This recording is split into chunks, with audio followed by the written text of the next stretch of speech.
C'est l'une des nombreuses controverses, conséquences de l'opération Plomb Durci. Le rôle nouveau joué par les rabbins de l'armée.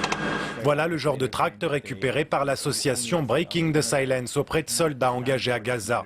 Des tracts qui portent le logo officiel du rabbinat militaire.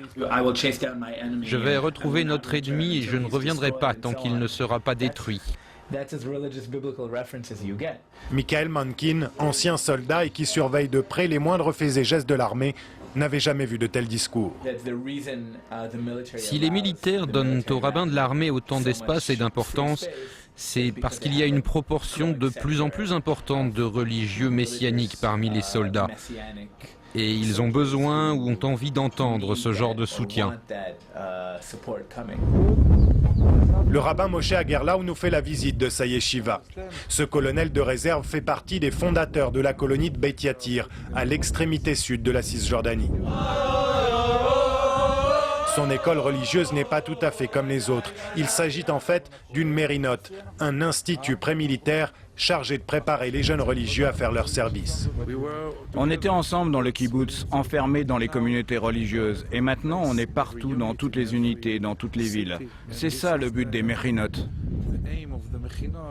Le discours classique du sionisme religieux, où l'armée devient un devoir biblique. C'est écrit dans la Torah que l'on doit faire l'armée, comme les soldats de David et Saül l'ont fait avant nous.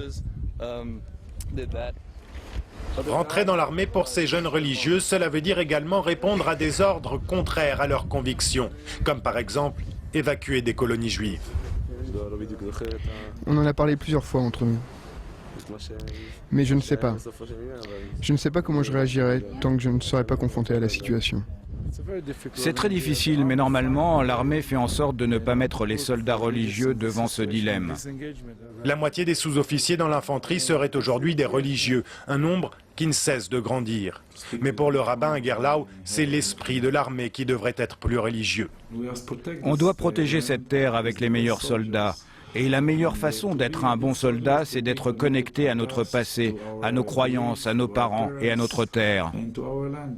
Nehemia Dagan a longtemps dirigé l'éducation au sein de son armée. Général de l'armée de l'air, c'est avec un goût amer qu'il constate l'influence grandissante de la religion. Passe dans la société, il faut éviter que la religion s'invite sur le champ de bataille. Sinon, et je le dis pour la troisième fois, ça devient une guerre sainte. La fracture entre laïcs et religieux qui traverse la société israélienne n'épargne plus aujourd'hui l'armée, son miroir.